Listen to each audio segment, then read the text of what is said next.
ఇవాళ ప్రపంచమంతా యాక్సెప్ట్ చేసింది. ఈ నోస్ 14 లాంగ్వేజెస్, 14 భాషలు తెలుసు.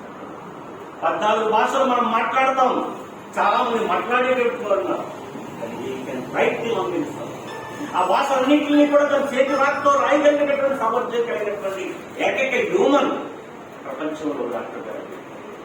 అంతేకాదు 65,000 పుస్తకాలు చరిత్ర ప్రారంభమైనట్టు నుంచి నేటి వరకు కూడా చదివినటువంటి ఏకైక హ్యూమన్ డాక్టర్ గారు.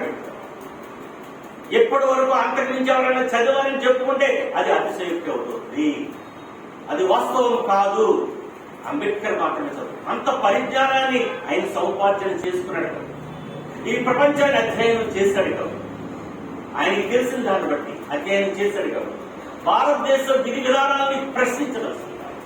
ఈ దేశంలో ఉన్నటువంటి వర్ణ విధానాన్ని ఏ విధంగా అయితే గౌతమ బుద్ధుడు ప్రశ్నించాడు, తన వారసులుగా వచ్చినటువంటి మహాత్మా పూలే ప్రశ్నించాడు. పూలేని తన గురువుగా ప్రకటించుకున్నటువంటి డాక్టర్ గారు ప్రశ్నించడం మొదలుపెట్టాడు. మనం పూలేని ఇక్కడ తప్పనిసరిగా గుర్తు చేసుకోవాల్సిన డాక్టర్ బిఆర్ అంబేద్కర్ గురించి మాట్లాడాలంటే పూలే గురించి తెలుసుకోవాల్సి.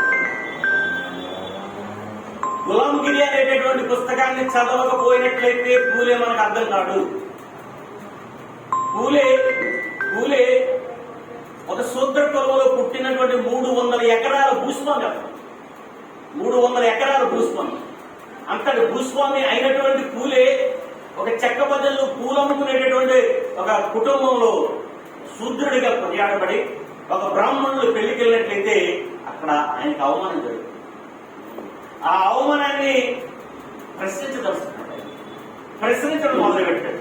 సత్యశోధక సమాజం అనేటటువంటి ఒక సమాజాన్ని నిర్మించాడు. అనుగుణంగా గిలంగిరిని రాయటం అనేటటువంటి జరిగింది.